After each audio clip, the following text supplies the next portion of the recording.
यहां टीएमसी भी यही कर रही है। टीएमसी के नेताओं ने यहां हर तरह के घोटाले करने का रिकॉर्ड बना दिया है। ऐसे ऐसे घोटाले जो कोई सोच भी नहीं सकता। और आपने देखा नोटों के ढेर, चोरी का माल और बैंक के मशीन, नोटों के ढेर गिनते गिनते थक जाते हैं। पॉन्जी स्कीम घोटाला, राशन घोटाला, भर्ती घोटाला, कोयला घोटाला, पशु तस्करी घोटाला, और हर घोटाला मामूली नहीं, सैकड़ों करोड़ रुपए का घोटाला। इन लोगों ने हर तरह से आपको लूटा है, आपके जेब काटे हैं, आपके बच्चों के भविष्य के सामने खाई बना दी है, खाई। রাজভবনে চাকরি করত ভিভিএক্সে, তার সাথে কি ব্যবহার করেছেন মাননীয় রাজ্যপাল মহাশয়? আপনি আমায় কালকেও বলে পাঠিয়েছেন আমার মন্ত্রী কেন আপনাকে সব বলেছে। শুনে রাখুন, আমার কাছে একটা নয় হাজারটা ঘটনা এসছে, কিন্তু আমি কোনোদিন কোনো কথা বলিনি। কিন্তু কালকে মেয়েটির কান্না আমার হৃদয় বিদারণ হয়েছে। সন্দেশখালী বলবার আগে আগে রাজ্যপাল কেন কেন তার কাজের মেয়েকে, কেন তার ঘরে কাজ করে বলে মেদিনীপুর পূর্বের একটি মেয়েকে একবার নয় পরপর দুবার মলেস্টেশন করেছেন। আমি তো তার কান্না দেখলাম, আমার কাছে ভিডিও এসছে, আমি পুরো মন দিয়ে দেখেছি। সেখানেই তো আপনি কাল থেকে এলেন, কই একটা কথা মুখ দিয়ে তো বললেন না। আপনার লোকজনেরও তো তখন ছিল, যখন মেয়েটা কেঁদে বেরোচ্ছিল, বলেছে আর আমি রাজভবনে চাকরি করতে যাব না, ভয় পাচ্ছে কখন যখন তখন ডেকে খারাপ ব্যবহার করবে, অসম্মান করবে। আর আপনি মা বোনেদের নিয়ে কথা বলেন। साथियों, भाजपा और झारखंड का ये जो रिश्ता है ना, वो रिश्ता दिल का है। झारखंड को, यहां के लोगों की भावनाओं को अगर कोई समझता है और अगर सुलझाता है तो वो सिर्फ और सिर्फ भाजपा ही है। हमें हमेशा पता होता है कि आपके मन में क्या है, यहां के लोग क्या। কিন্তু আমি ভেবেলাম না উনি আজকে বাংলায় মিটিং করে বলছেন রাহুল গান্ধী কেন আমেথিতে দাঁড়াতে গেল, রায়বেরেলিতে দাঁড়াতে গেল। বেশ করেছে, দাঁড়িয়েছে, তার অধিকার আছে, সে দাঁড়িয়েছে। তোমার কি বা তুমিও তো একসময় দুটো সিটে দাঁড়িয়েছো, তোমার পার্টির অনেক লোক দাঁড়িয়েছে।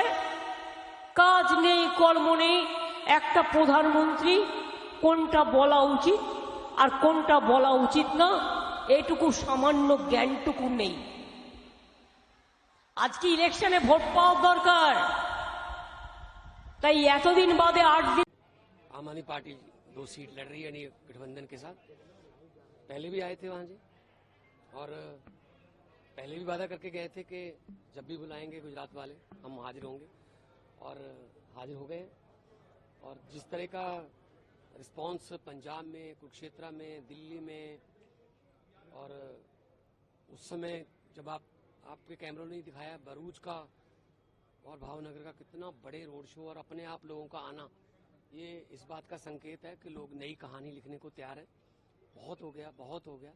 तो अब लोग जो हैं, गुजरात के लोग खासतौर पे, गुजरात के लोगों का खासतौर पे हिस्ट्री में नाम, इसलिए आम आदमी पार्टी की जब हिस्ट्री लिखी जाएगी तो गुजरात के लोगों का नाम सुनहरे अक्षरों में इसलिए लिखा जाएगा कि जब हमको 14% वोट मिले यहाँ से, जब जनरल इलेक्शन हुआ था विधानसभा का, तब आम आदमी पार्टी को नेशनल पार्टी का दर्जा मिला। तो गुजरात के लोगों का बहुत बड़ा योगदान है और 10 साल में, महज 10 साल में नेशनल पार्टी बने और अब भी हमें उम्मीद है कि गुजरात से बहुत अच्छे रिजल्ट आने वाले हैं। केजरीवाल जी आज बार आप आए थे, केजरीवाल जी साहब ने इस बार नहीं है जेल में, क्या कोई बात नहीं, उनको देखो, विपक्ष को अंदर करके आप इलेक्शन जीतने की अगर सोच रहे हो तो ये गलत सोच है, क्योंकि अरविंद केजरीवाल एक व्यक्ति नहीं, एक सोच है। सोच को कैसे कैद कर सकते हो? परसों उनके जो है धर्मपत्नी सुनीता केजरीवाल जी, भाभी जी, वो यहाँ पे आए थे। हम अगर 12 घंटे काम करते थे, अब 15 कर लेंगे, लेकिन उनकी कमी महसूस तो हो रही है, लेकिन लोगों में हम जो है वो उनकी सोच को लेके जा रहे हैं और लाखों करोड़ों केजरीवाल जो उनकी सोच के लोग हैं जो देश में हैं, तो उनको कैसे कैद कर लें? खास करके सिरसा जी ने आज बोला है कि पंजाब के लोगों ने एक एक्सपेरिमेंट किया था, ये आम आदमी पार्टी को लगे, मगर आज पूरा 4 जून को सबको पता चल जाएगा जब पंजाब से 13-0 होगा। पंजाब बनेगा हीरो। इस बार लोकसभा में आम आदमी पार्टी के लिए पंजाब से 13-0। अच्छे वक्ता है प्रधानमंत्री, लेकिन ऐसे आड़े टीड़े बातें क्यों करते मेरे समझ में नहीं आया। उन्होंने बोल दिया कि पाकिस्तान के लोग राहुल गांधी को प्राइम मिनिस्टर बनाने के लिए कोशिश कर रहे। ये कहीं होता है? हमारा देश है, हमारे लोग वोट डालने वाले हैं। हम तो तुम्हारे जैसा जाके बगैर इनविटेशन से गले तो नहीं मिले ना भाई, याद है आप लोगों को? हाँ, सीधा बगैर इनविटेशन से फ्लाइट से उतरे, सीधा उसको घर को गए, उसके गले मिले, फिर बिरयानी तो नहीं खाते शायद, शॉल दिया है, साड़ी तो लिया है। कुछ तो शाल लेके आए। तो साड़ी किसको दिए मालूम नहीं, कुछ शाल तो करके लेके आए। तो ये मैं व्यक्तिगत किसी की टीका करना नहीं चाहता, लेकिन उन्होंने ये जो चीजें करे और दूसरों को बोल रहे कि कांग्रेस पाकिस्तान की मदद ले रही, किसी और अमेरिका की मदद ले रही, ये क्या बोलने की भाषा? अरे देश के लिए मरने वाले लोग कांग्रेस में हैं। करते हुए कहा है कि भारत में मुसलमानों की स्थिति यहूदियों जैसी है। 4 जून को 4 बजे 400 पार होने के बाद, चाहे ओवैसी हों, चाहे अखिलेश यादव जी हों, चाहे राहुल गांधी जी हों, ये सब जय श्री राम बोलेंगे।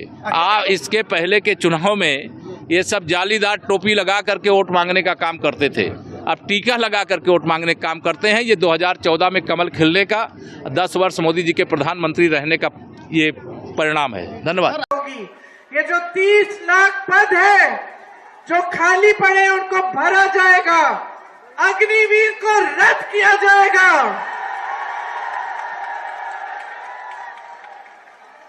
देश के वीर इस देश के लिए शहीद होने के लिए तैयार किस लिए होते हैं? ताकि 4 सालों में घर आ जाए फिर बेरोजगार हो। देश की सेना में सब भर्ती क्यों होना चाहते हैं? 3-3, 4-4 बजे सुबह मैंने अपनी आंखों से देखा है, यूपी के बच्चे दौड़ लगाते हैं सेना में भर्ती होने के लिए। और ये कैसी स्कीम लाते हैं? तो 4-5 साल आपको वापस घर भेज देगी और आपको फिर से बेरोजगार बना देगी। देखिए, समय आ गया है सच्चाई को समझने का, सच्चे नेताओं को पहचानने का, नाटक और नौटंकी को बंद करने का।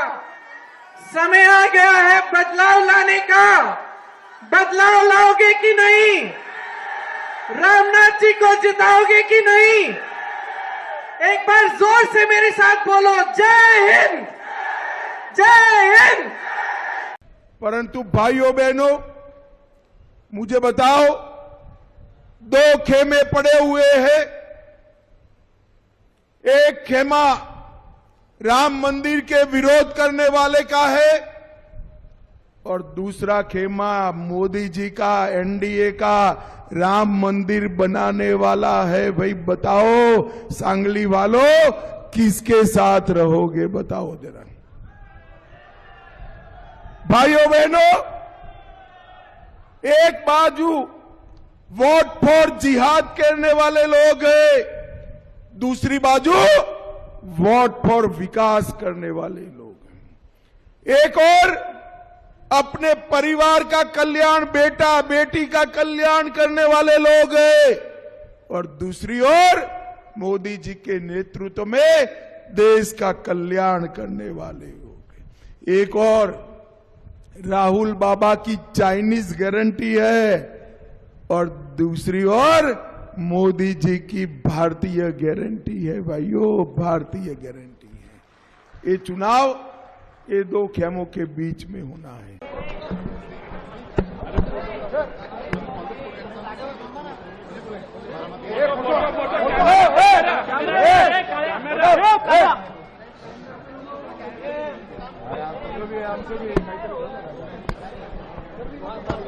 राहुल जी, राहुल जी, राहुल जी, राहुल जी, राहुल जी, राहुल जी,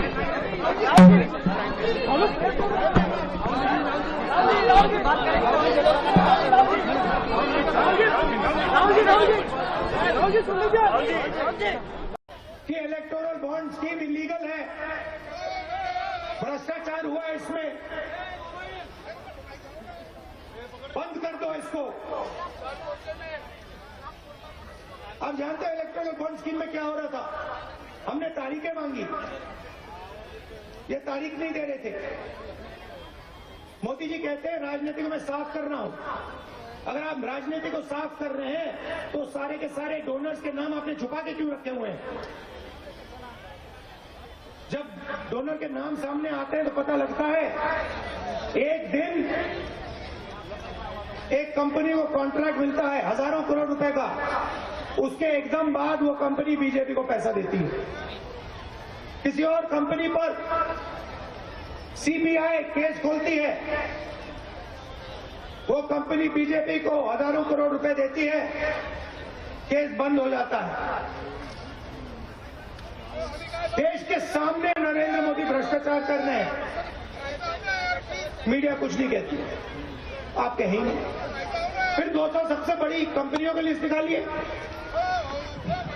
उनके नाम निकालिए, उनके बड़े सीनियर मैनेजमेंट में जो लोग हैं उनके नाम निकालिए। आपको एक पिछड़ा, एक दलित, एक आदिवासी, एक गरीब जनरल कास्ट का नहीं मिलेगा। 22 लोगों को नरेंद्र मोदी जी ने 16 लाख करोड़ रुपए कर्जा माफ करके दिया है। डरो मत, डरो मत, डरो मत, ये कह कर राहुल गांधी जी ने मीडिया की खूब सुर्खियां बटोरी, खूब चैनल में चले, लेकिन खुद इतने डरे, सहमे। पहले अमेठी छोड़ा, वायनाड पहुंचे, अब वायनाड की हार से इतना डर गए कि वापस अमेठी में हार दिख रही है, तो अब अमेठी भी नहीं आए। रायबरेली चले गए, लेकिन रायबरेली में भी हार होगी। डरो मत राहुल जी, जनता वहां पर भी आपका सुपड़ा साफ ही करेगी। कांग्रेस से लोग दुखी आ चुके हैं, जिनके नेता ही चुनाव लड़ने से डर रहे हैं।